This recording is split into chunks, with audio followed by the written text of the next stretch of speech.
right. Well, good morning, good afternoon, everyone, and welcome to an extra special Summer Exploring by the Seat of Your Pants event. My name is Joe Grabowski, and I'll be your host for today. Now, normally in July and August, we are lounging by the pool and preparing for a brand new season of Exploring by the Seat of Your Pants events.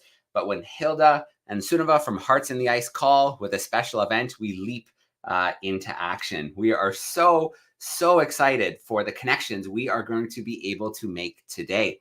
So let's lay a little bit of the groundwork here. So many of you know, following us with Hearts in the Ice since back around 2018, we have been on adventures with them in Bumsaboo, in Svalbard, doing live events. And since then, we followed the amazing progress they've made as they've built Hearts in the Ice really to a force of nature, spreading the word about climate change as incredible ambassadors. So Hearts in the Ice was founded by the polar explorers and climate ambassadors, Sunniva Sorby and Hilde Fålun. It's a global platform dedicated to highlighting the importance of traditional knowledge, environmental stewardship, citizen science, and youth engagement. As regular citizens who deeply care about learning, listening, and fostering respect for the land and each other, Hearts in the Ice is committed to creating meaningful connections between generations and cultures and shining a light on climate changes and impacts in the Arctic. So 2.5 years ago, back in 2022, they had an idea for an elder-led youth camp and began exploring that. Now, here we are. It has come to reality. So I want to bring the two of them in to say a quick hello right now before we talk a little bit about that camp. We have Sunniva, we have Hilde. How are we doing today? Hey, we're doing great, thanks. We couldn't be better. Thank you. We're on we're in a boat, obviously. Hope we don't make anybody seasick out there. There's a little movement, but it is a glassy, calm day. Yeah, and finally we're here with Harry. Finally, this is going to happen. We're about to reach the mainland with the 10 kids, and he's going to teach them the original way, the indigenous way. So I do want to talk about that camp a little bit just briefly. So it really is a groundbreaking initiative helping to bridge the gap between elders and youth, helping transfer invaluable traditional knowledge to the next generation, aligning this transfer with practical training and citizen science skills, tools, multimedia disciplines, along with Live at Earth team. It's going to equip these youth with skills, knowledge, abilities to thrive in a changing environment. It seems like an amazing initiative, and I wonder where the idea came from in the first place. Well, I'll just make a sort of a link between, because people have asked, well, what in the world did your 19 months up in the Norwegian Arctic have to do with the camp that we're hosting right now? And, most people know that we were, for those 19 months, what they called uniquely placed specialists, collecting data and connecting with kids around the world. And really, when we came back, both Hilde and I we did a lot of homework and a lot of reading. And honestly, the real uniquely placed specialists are the indigenous across the Arctic around the world. And so it felt like a very aligned project to be able to connect with a community like Cambirdge Bay and an elder like Harry to weave in some story and some narrative and understand what kind of impact climate change has had on them as people and what sorts of cultural challenges they've had. As we know, Canada's had all sorts of challenges with truth and reconciliation. And so we are here as really observers to what their life has been like, so that we can actually share out the importance of understanding the wisdom that they possess. All right. Well, we never know where we're going to find the two of you. It could be in a cabin in Svalbard, a conference in Iceland, or on a boat in Cambirdge Bay. But we can't ignore this handsome gentleman sitting in between you any longer. We've got Elder Harry Maksagak with us from joining you guys in Cambirdge Bay. Harry, it would be so amazing if you could introduce yourself and tell us a little bit about you. Okay, I'm Harry, and my traditional name, Maksagak. And when I'm in conversation with friends and colleagues who have just been introduced to me, I say I will accept Maksagak. So we've been working with Maksagak since we've met, and it does not bother me one little bit. I am just as excited as what I've been hearing my colleagues saying on how there was a lot of planning going around the previous experience of our colleagues up on an island somewhere through 19 months of surviving on the land. And they've actually, without realizing it, have actually adapted in the same and the bottom line situation of the Inuit Kawimatokhangi, that is the Inuit knowledge. Because all of a sudden, all of your senses are at its peak, 100%. Your smell improves, your hearing improves, your vision improves. The fact that you are with someone else brings a greater sense of we need to continue to work together and not work as if we're individually doing something on behalf of. We are working together on behalf of. That's the way we need to think. That's the way my ancestors survived. And this is what I'm going to hopefully instill with the young ones that we have with us. They're just off of our right hand side, port side, I guess you want to call it, just so that we're not going to have an interference with the conversation. But they're just as eager and they're looking forward to the time out on the land where the IQ principles will be, I had them printed out on a flip chart, but we're going to go over them on a daily basis. And they're going to realize that without looking at that chart, they will be living in proof of the Inuit Kawimatokhangi. That is being welcoming, that is being inclusive, that is being creative and innovative in our campsites. They'll be working together. They'll be having discussions so that they can reach some sort of consensus. And that's all the makeup of the IQ principles, as well as respect for the land, the animals, and the environment. And so as we come onto the land where we're heading, my colleagues here with me will then speak to the matter of the environment and the environmental situation while we continue on with developing our skills while we are on the land. All right. Well, it sounds like it's going to be an action-packed few days. What I'd like to do now, though, is this really is going to be a Canada spanning event. We have you guys in Nunavut, up in Cambirdge Bay. I'm here, Central Canada, in Elora, but now we're going to reach all the way out to the West Coast, to British Columbia, and I want to bring in Chief Wedlidi Speck from Comox, Vancouver Island. Let's get him in here. Hey, Wedlidi, how are you? Fine, thank you. I'm glad to be here this morning. Well, it's absolutely great to have you here with us, and I think we got to give you a minute to introduce yourselves. Tell us a little bit about yourself. Yes, thank you, and thank you for the invitation to be here today. My name is Wedlidi. My traditional name is Wedlidi. For 50 years now, I've been holding that name. It was my father's before me, and goes back to the very beginning of our first ancestor. What's important to me, though, is that I do some work with what I call a cultural comeback on the west coast of British Columbia, reintroducing families to their origin stories, to the land, and to the cultural traditions, and the really important Indigenous language related to that. The latest work I've been doing is introducing people to food security and what's on the land, and what they can harvest in order to plate a meal, and to be in relationship to the foods that come from that very special place we call our home. And so my goal is to make sure that everybody in my family have a connection to the ancestor, a traditional name, and what it means, we'll say, to come from a very special place. And that's important. So we're healing the whole colonial strategy that the government of Canada laid out, and I believe it's working. We're doing it really neat, having lots of fun. Yeah. So that's me in a nutshell. All right, excellent. Well, before we get into a little Q&A, a little discussion, I do want to give a shout out because I can see we have a nice group of viewers tuning in online. Don't be shy to send in a message, say hello. If you have a question, feel free to pop it into the chat.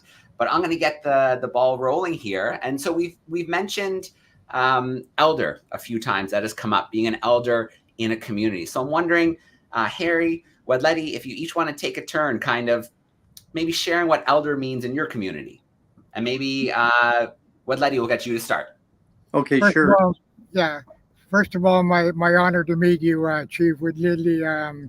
I'm glad to hear that although there's many miles between us, we are actually fulfilling what our elders and our ancestors have always wanted us to do, and that is to share our knowledge and our experience and ensure that our young people are fully aware who they are, where they came from, and what is expected of them.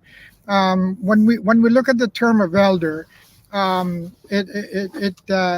it gives you an idea that someone has been around for some time and has learned a few things that she wishes will be passed on from not only me and my family, but with my family as well as the people I'm in contact with where I live in Cambirdge Bay. We are just at the very end, if you will, of our very traumatic experience, our historical trauma that has come with many developments and changes in the north, as well as on the west coast and right across Canada for that matter. But we want to make sure that our young people have that link into the past while they are living through the modern era with all the technology. And I mean, I am absolutely flabbergasted that I'm connected from approximately 20 some miles from Cambridge with people who have a love for the land, with people who have a sense of other people around them. And for them and for us to share together that there's a purpose why we are here and what we want to do. And our young people, before they become too distracted in all the modern technologies that are out there, all of the distractions that are in a small community, they can still have that sense and that coping sense of my parents, my grandparents, and my great grandparents, and how they survived without all this technology. I mean, we have a stone thing that's been carved out of a stone, and we call that a kullik. I should have brought a small sample of that to show you what lit our igloos and what cooked our meals when we were actually out in the land. These are things I want to share with the young people that we have with us, and for them to hang on to that memory that I will share with them, and then they can begin to look back and say, well, okay, how did that work? What happened here? You didn't have wooden houses. How did you live? And so on. So it is my honor to be in that capacity of saying, as the elder on this run, along with three of my colleagues that are in the other boats, we will share with the young people what it was like, but where we are going. All right. Well said, Harry. And Wedlidi, would you like to add to that a little bit? What does elder mean in your community? Yes, yes, I would. Thank you, Harry. It was lovely, a great way of framing that. Where I come from, we don't use the word elder. The elder is a new word. We call it nogegalit, and we also say that the other word that's really important to us in our language is ninoksala. And Noksala means you got wisdom. Ninoksala means the group of people who designated as those that have wisdom. And Nogegalit is a term that we have when people are studying all their lives and they carry the wisdom of the ancestors. And so those people are the not, I don't want to use the word like the master of the knowledge, but they are very wise people, and everybody goes to them for advice. So no giggles, and so so it's important because when we are walking as elders, one of the most important things that we want to consider, we'll say that, is that we be really humble and kind, and that we remember why we're doing what we're doing. And this is about lifting up our young people, lifting up our families, and lifting up our nations. And so it's important for us, we'll say, to hold ourselves in a really good way and not think of ourselves as too important, but show up in a really respectful kind of way. And so it's about how we share that knowledge, and in our language, so we say, remember, our strength comes from our ancestry, and if we can translate that, our skills, like Harry's talking about, into our modern practice, that it's really helpful to build our self-esteem and the things.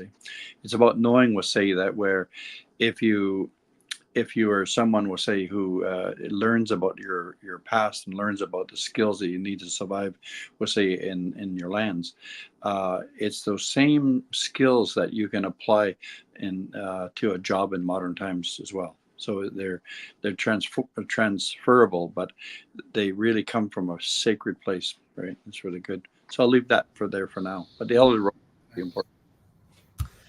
All right. Excellent. Very cool. Thank you so much, Wedlidi.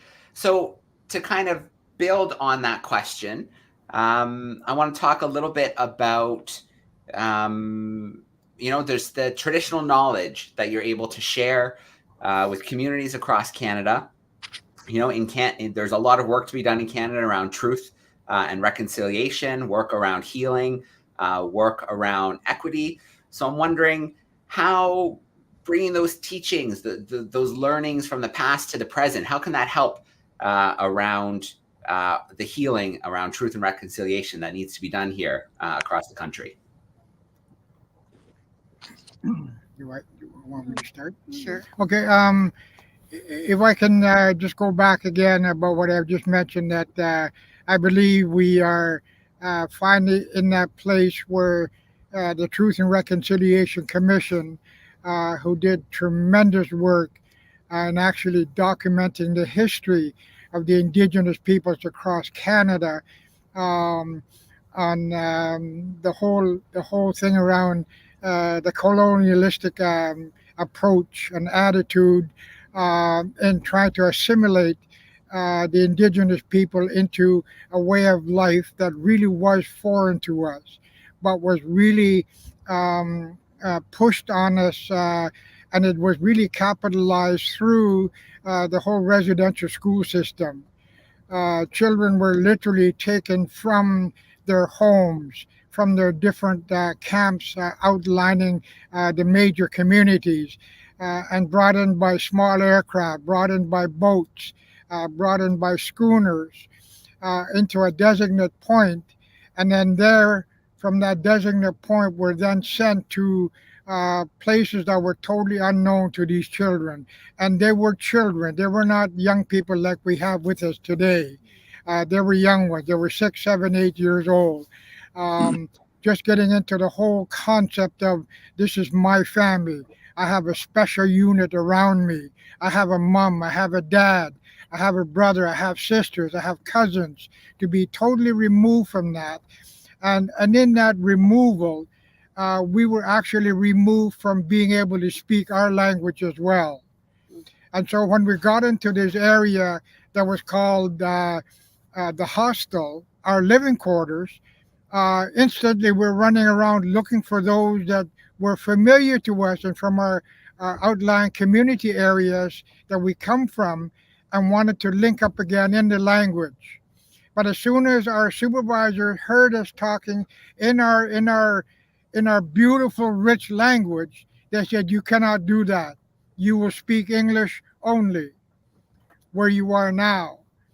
And so that whole assimilation process, again, was a real downfall and a pit for the Indigenous people. And at this point, I'm referring to my people locally and in the proximity of Cambirdge Bay, who were absolutely removed from everything about family, about home, about diet, about the style of living.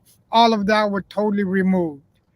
And we had to be immersed into a whole new approach of who I was and who I am.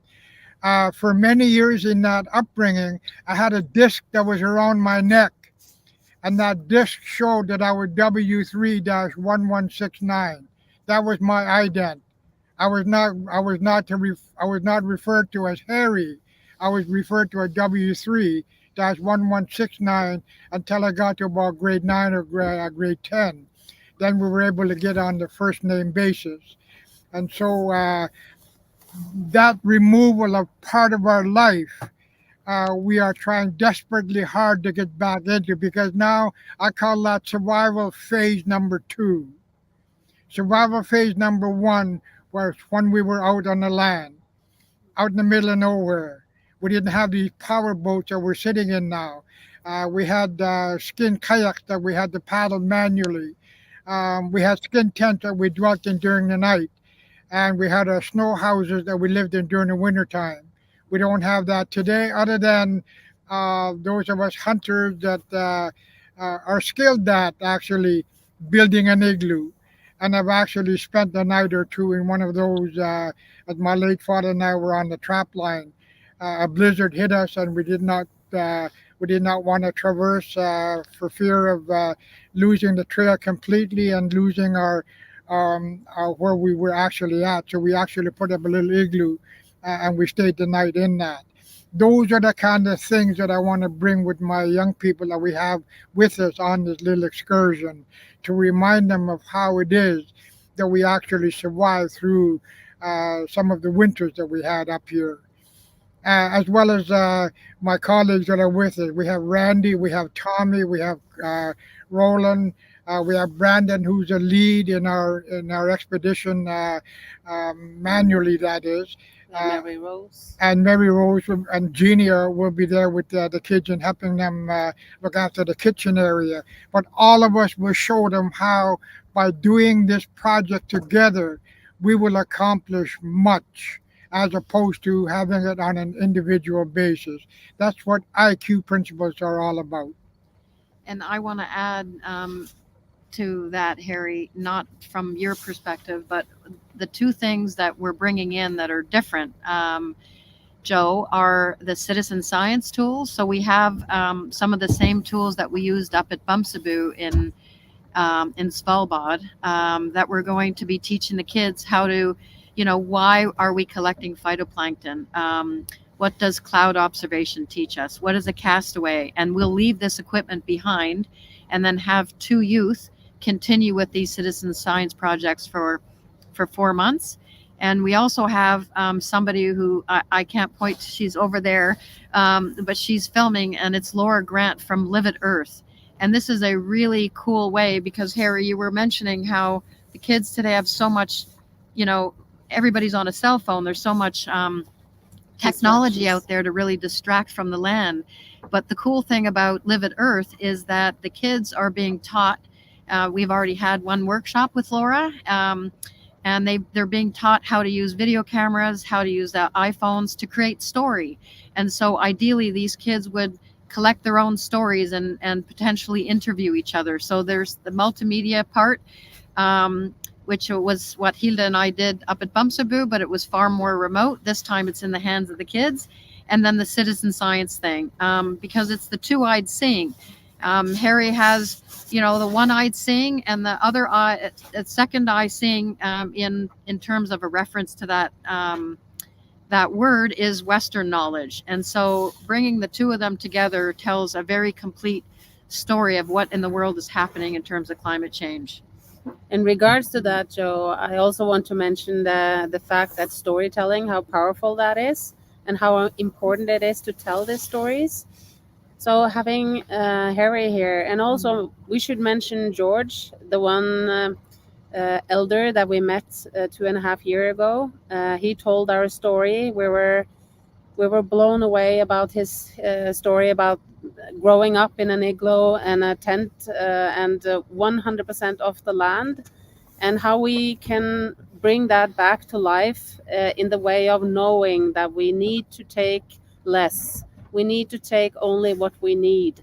And for us to be here now with Harry and with the kids and use this new technology to bring back the old knowledge, living off the land, is amazing and a huge honor for us. Yeah, I'm glad you mentioned George. I often think of that event that we did together with George in the classrooms. And one moment always stood out to me. There was a classroom in Mexico joining us, and you guys were in a blizzard. So someone ducked outside to show the blizzard. And then the classroom in Mexico, the students ran outside to show like the palm trees and like the 30+ degree heat. Yes. And I remember George saying, "Oh, you keep that heat. The cold is home." Nothing And can be. I've always remembered that. That was pretty cool. I want to just cut in for a second. I'm glad there is that acknowledgement of George. Had he not come into the situation that he found himself in, he would probably be sitting where I am.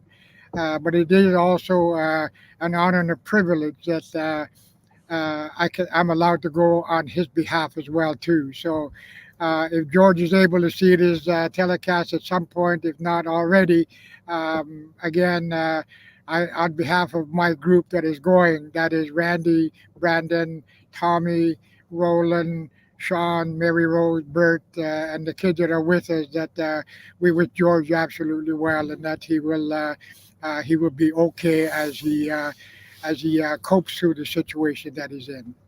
Absolutely. Wedlidi, I want to bring you back in because we just talked a little bit about technology, climate change, and so I'm wondering if you can share with us how does technology play a role with the youth that you're working to reach and share and pass on traditional knowledge? Yeah, thank you. I think what's really important is that storytelling can be really captured and really be shared with a larger audience, especially where families have relocated to urban centers and they're no longer living in the small communities that we all come from. And, such things as Zoom is what we're doing now.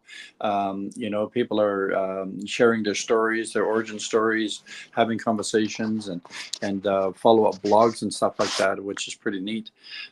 With my family, our tribe is called Cape Moot, and it's a killer whale clan, and so we have a site on Facebook and a hefty membership of our family, and we put all our research that we're doing on the site, and then we also have the ability to share stories that way and in person, right?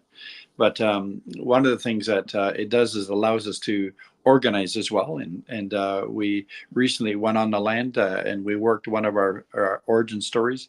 And it was really nice to see how people's spirit was lifted and how they shared that and how happy they were. And, and I get excited about that. Technology can really serve us well. And, and not to be afraid of it. But I just before that go on, I wanted to thank Harry for his story around residential school, and we got to add Indian Day School to that as well, because both of those things were really about changing the way our people think about the world and themselves. And what we're really doing by storytelling and doing our cultural work is bringing that way of thinking back to the origin of how our people did things, and how important it is to take the living of I to bring us back to the living of we. And that's what our clans are we call Namima, our families. And those Namimas are people of one kind that share a common ancestor. And so part of that is, it's like, I know for years and years and years I did addictions work, and one of the fundamental things that we found were that young people I work with didn't know how to ask for help. Ingrained and built into is that I can do it on my own. It's my problem, and it's so narrow in the way that we see ourselves and the community around us. And when we work with it allows us to share that that I have a lot of resources around me, I have a lot of wisdom around me, and it can sort of illumine, we'll say, the part of me that needs to learn, to grow, to heal, and to become free of that not historic, but that way of colonized thinking. So decolonizing to me is about, we'll say, moving from I to we.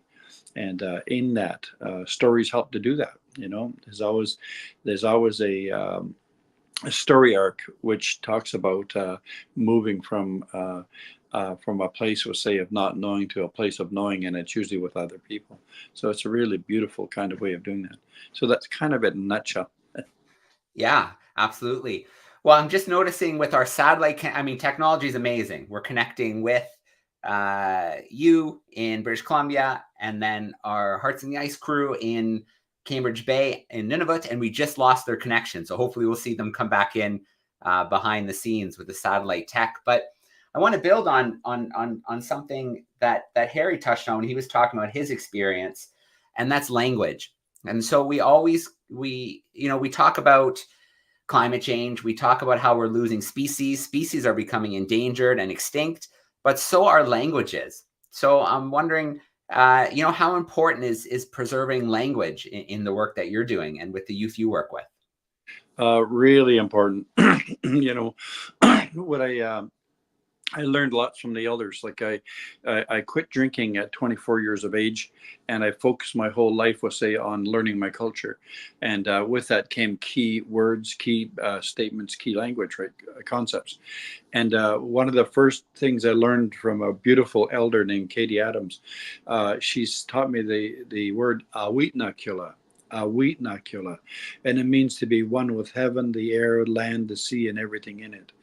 And that changed my life, And another elder named the late Chief James Seaweed, he was one of my mentors, and what he taught me was namatla, and nam means one, but namatla is to have oneness on your face. It's like having a cultural lens that you look through, and you see yourself in relationship to everything around you. And so what those two words did, it taught me about the relational nature that we need to have with nature, right? The relational nature that we have to make sure that there's a respectful relationship. Like our people always took what they needed. They didn't take. They weren't wrapped up in a capitalist system that take it all because you can get wealthy. This was about the sustainability. It was about appropriate technology. It was a lot about, we'll say, showing up the best way you can with nature, and so forth. Yeah. And so those, like, these concepts and language are really important, and I think that the more we do things. Like right now, I have a project on we're developing training for hereditary chiefs and their cultural matriarchs, and we're calling it Gigamid Zikas. And Gigamid Zikas means many chiefs. And so that's one of the ways that we're challenging the idea that we're not alone in this world. We need our chiefs, so we need our people to change the way that things are. How important it is. And we need to be getting back on the land to make sure, we'll say, that we understand, what the land has to offer us, and we have to offer it. Reciprocity. Yeah, language is so beautiful. It can be so powerful. Yeah. And that story you shared, how it can have such an impact at the right time in your life. Yeah, when we introduce ourselves, we say Kela Kesla, Nukwayam Wedlidi, Kayuchen Lach Sa Usman, Tlo Yalis. And so what we do is say that my name is Wedlidi, right? So my source of identity is in Wedlidi. Wedlidi translate means that no matter how much wealth you have and give away, there's never an end. So it's about that relational piece. And when I say Kayutlinlach Sa Usman, I am from the place of houses, meaning that Sa Usman is a place of houses, but it's pertaining to the herring who spawn there. It's the herring houses, right? And so again, bringing me into relationship with nature. And also with Yalis, a place of safe harbor. So those are places I come from. But it's kind of looking at the idea that we want to bring ourselves in close relationship. Our people believe, we'll say, that we stand on Mother Earth. There's Father Sky, Grandfather Sun, Grandmother Moon, the stars are the uncles, and the clouds are the aunties. And this family that we have in our presence, we want to be close to it and be in relationship with it. When my son was coming of age, I brought him to a place, and it's right in the center of Courtenay, British Columbia, and it's called the Air Park. And so we made a circular with circle with stones, and put a blanket down, and he sat him there. And I said, "Son, you will be quiet, and you will open yourself and your mind, your heart, and your belly, and listen to what's stirring for you. And I'll come back in a couple hours, right?" And so when I did, it only took 2 hours. I said, so anything, come to you? And he said, yeah. He said the clouds had a white whale in it. And I said, that was really significant to me. I don't know what it means. And I asked him to turn to his left. And I said, and you see that glacier up there? I said, that glacier is a white whale in our culture. I said, so some teachings there for you, right? About the white whale. And as he's grown into his manhood now, he dances for my family a dance of our ancestor, the killer whale, which is the white whale. Oh, wow. Yeah. So his coming of age was a clue, a doorway to what his future would be. It's really fascinating. Oh, and incredible. It took 2 hours, right? Wow. Yeah. When we're sitting, we listen. Yeah. Right? We hear things. Yeah, we hear things, and it's so beautiful. And there's a beautiful little song. It goes, hi wo, wo, hi wo.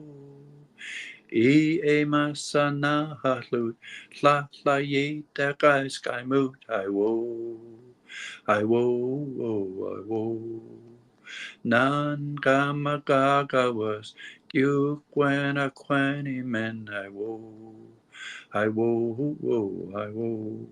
It goes on, but it's talking about that whale, and it's talking about traveling to learn from others and seeing into the spirit world.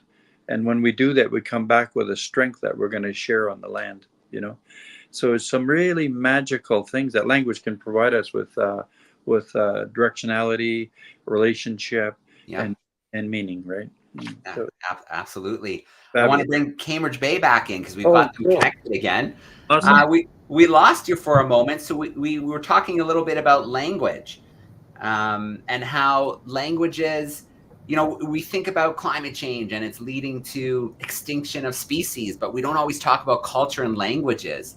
So I wonder, Harry, if you want to talk a little bit about language and the importance of it for you, and maybe how you'll try to impart that on the youth during this camp as well. Well, I'm hoping that we are going to be able to really tap in with the local dialect,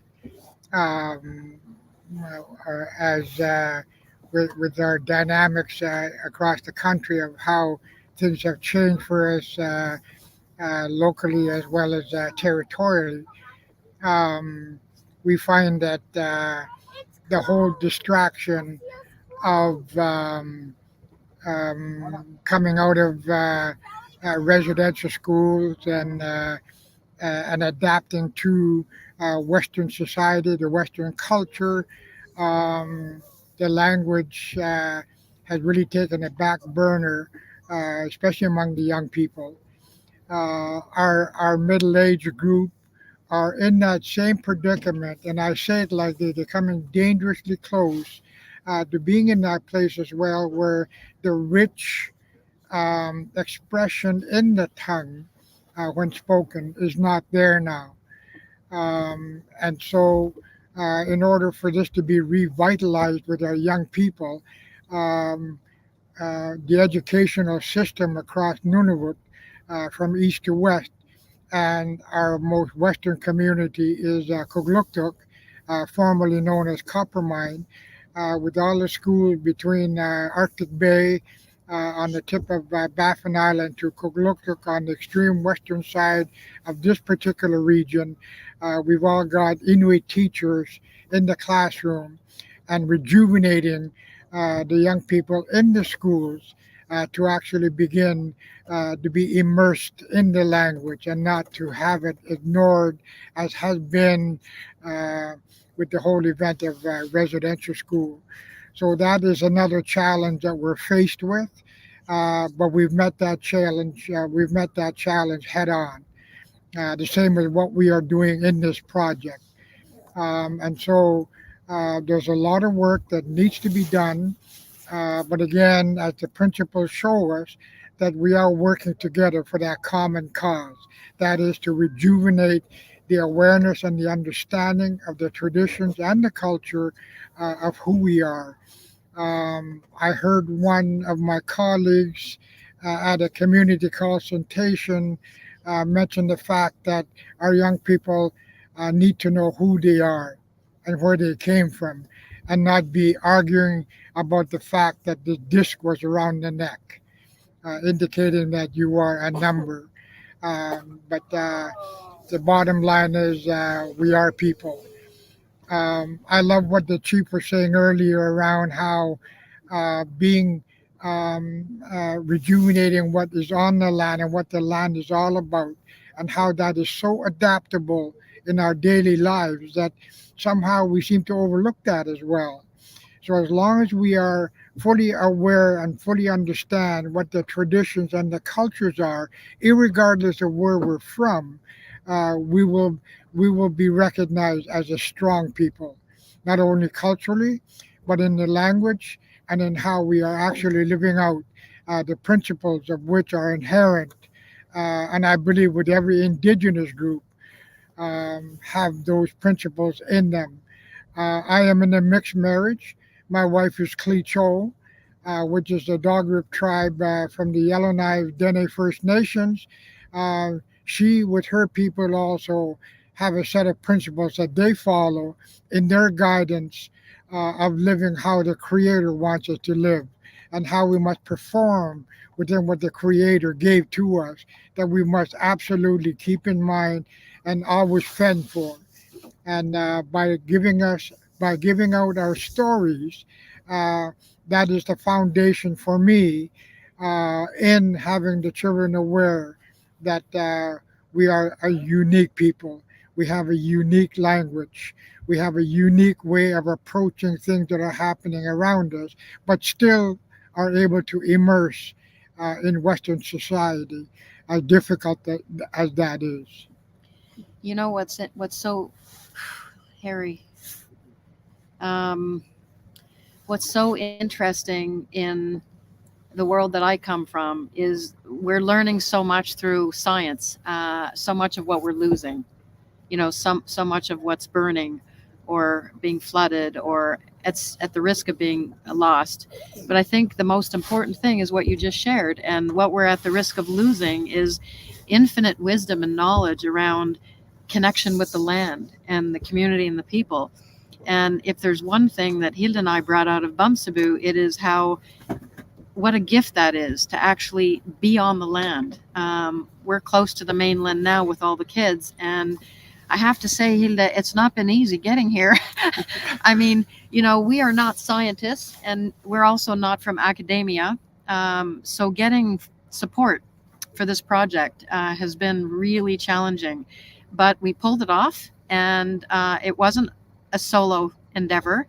We have somebody we're going to pull in right now, because we have support from the initially it was from Daughters for the Earth, a nonprofit in the US, and then we had some funding from TELUS, and we have support from other partners. But there were two entities from the government of Nunavut that have supported us for this project, and I think that we'd like to continue with this project because it is so important to keep the value, the cultural value, and the language alive through your stories, Harry, and through the other stories. So, Brandon, can you come on in here? Because we'd like to introduce you to Brandon Langan, who works for. I can if you move. come here beside me. I can move over here. Oh, okay. Okay. Yeah, so we should tell you guys that. So we've had a seal here now for a while. Great. There, Here Brandon. he is. Yes. So this guy, Brandon, will have him introduce himself, but he has been our boots on the ground and the real conduit to round up the kids. And when I say round up the kids, I mean he's running around picking them up. So it's a big win, as shared from the Department of Family Wellness. When we asked them what a win was, just being here is a win. Yes. And Brandon, you're a huge part of that. So thank you. Thank you. Do you want to tell us a little bit about you? I'm Brandon Langan from Cambirdge Bay. I'm the youth mental health and addictions outreach worker for the government of Nunavut here. And I've been working with these three of us planning this trip for the last year. It's been a whirlwind, and I'm really excited that we're finally here. We're so grateful. So grateful. And what's the main thing that you would like to, what's a win for you with being on the land with the youth and Harry and Mary Rose and the others? Just seeing them here at 7 a.m. Yeah, that was. I was a little impressed with that one. I think they were impressed too. If they have 1 2-minute window that they remember for the rest of their lives, that's a win. That's a win for me. And the plan is, just have to mention this, the plan is, and the first ask from George when we met him 2.5 years ago was to make sure that these guys' knowledge, the traditional way, the indigenous way, would be taught through 4 seasons. So not only summer, but also spring, autumn, and winter. So that is a goal. Yes. Well, I also must add that Brandon is a real spark plug for us in Cambridge, a very active member of the community, and I'm proud to say that he has really shown a good living example of what the IQ principles actually are by setting that good example. It's one thing for us to express the principles, but it's another thing for us to actually live within those principles. And Brandon has been very instrumental in showing these young people that when you commit yourself and you understand what it is and who you are, then it's all the way around. It's a win-win situation. Yeah. And Harry, you're a mind reader, because that's exactly what I wanted to touch on next was the IQ principles. I know there's 8 of them. And I was wondering if you could briefly just touch on a couple of them. You know, what are the principles and why are they so important? Okay. These principles are inherent. They were never documented throughout the history of the Inuit. But we had leadership in the government of Nunavut who said and made it very clear that we want our government to show the people of whom we represent that we are working for them, and we want them to tell us a little bit about where what it is and how it is and where they actually came from. So he summoned 2 elders from every community across Nunavut, and they met at a retreat, and they began speaking of what was. And so, and the only way that I can actually make it a little more understandable is when we go through a hiring process, we have several names that are submitted to a particular position. So if we're looking for the ideal individual to fill that position, we have them speak and they give us their qualities, they give us their understanding, as well as allowing us to see their level of education, their cognitive skills, and so on. So from the 20 names that are on the list, we begin to downsize. And we end up with 2 individuals who are very strong, but we still want to come up with that one name, that one individual. No different with the IQ principles. Apparently we had 30 some ideas that the elders began to discuss that made up where we come from and how we came about. And as they downsized, because Article 2 was identical to Article 18, so we scrapped those 2 and we just continued on until we were absolutely satisfied with 8 of the principles of which we follow. One of them, a very clear one that I grew up in, is being welcoming. And I say that through experience, having lived on the land the first 9 years of my life. I was actually from the Mackenzie Delta area. I come from a tribe known as the Siglikmute, which means from the water's edge. And we were in close connection with the Umakmute, those from the Delta. And so being welcoming was one of the first things that I recognized and I grew up with.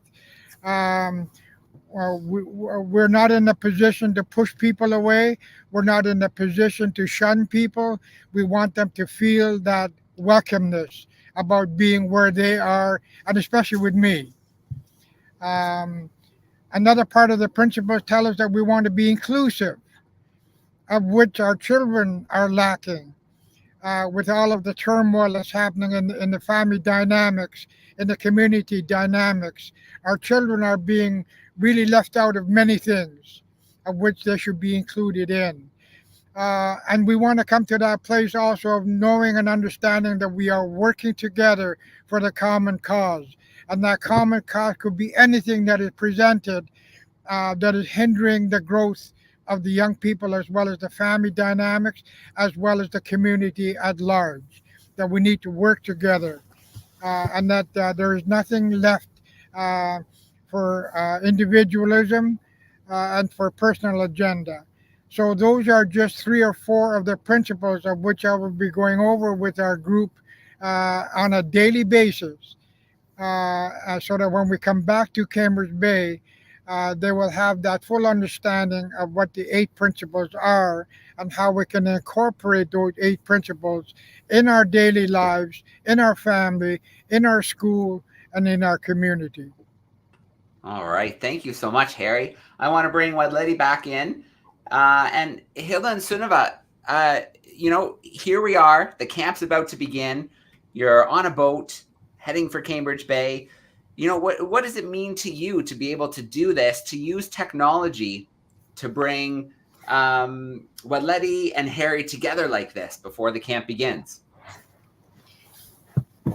Well, this is an amazing opportunity to use technology to bridge the divide that exists between our understanding of what's even happening in Canada. And we hear the stories from Harry, we hear the stories from Wedlidi, we hear the stories from Mary Rose, and the stories are all different. They're very unique, they're very personal. But through that, I get an understanding of the place and the culture and what's at risk of being lost. And it's humbling, in a huge way.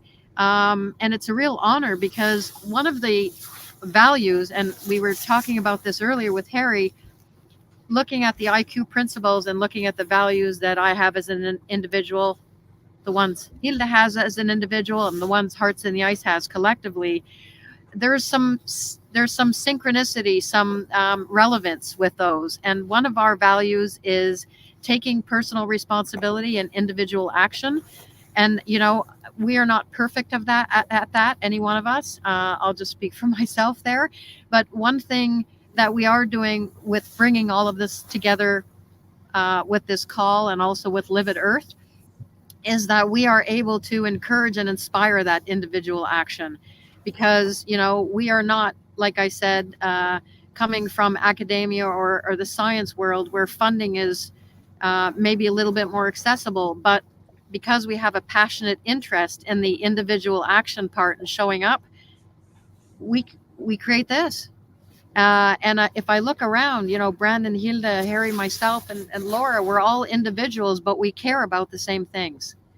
And so I think this call is just a thread that connects us all to show that we all care about the same things.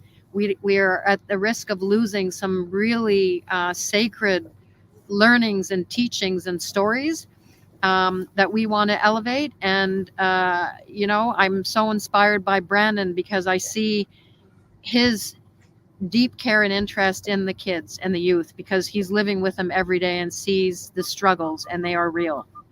Yeah. Hilde? Yeah, no, it's well said, Sunniva. It's not much to add there. Just it's a deep honor to be here, and if we can, through this project, together with Brandon, Harry, everyone that is here, and documented by Laura and Live It Earth. I think if we can spark and inspire people out there with the stories, with the knowledge of that it is possible to live more synchronized with the nature around us, I would be very happy. I think we need to think differently, and we need to know our past in order to save our future. Yeah. Wedlidi, I have to say thank you so much for being with us today, and thank you so much for sharing those stories with us. Those were powerful stories.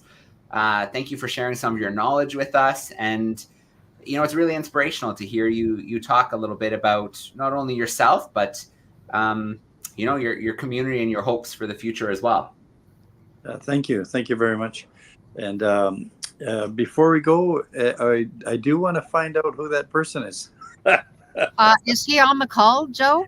Oh, unfortunately, I've been watching the email, and I've been nobody's joined us, unfortunately. So maybe technology, or yeah. Well, Harry came running up the other day, and he says, "I think you know so and so," and I was like, "I don't think I know so and so, but I think you made the connection." Would you like to share that? I think that's really appropriate that you share that. I will when we return from this excursion, Chief. I will make sure and. I could try just to find that link again, and you two can have your conversation. But he was absolutely beside himself when I actually mentioned you through my two new friends here, and he was absolutely tickled to know that there is that connection way down there with way up here. So yes, awesome. I will pass that on to Troy, and I'll make sure that the connection happens once we get home. Wonderful. And it was my honor to have met you, sir. And I really do want to make connection with you two as well. Once we get home and all the reporting and everything else that goes with this is done, and that we can have our conversation as well. Yeah, it's a pleasure to have met you.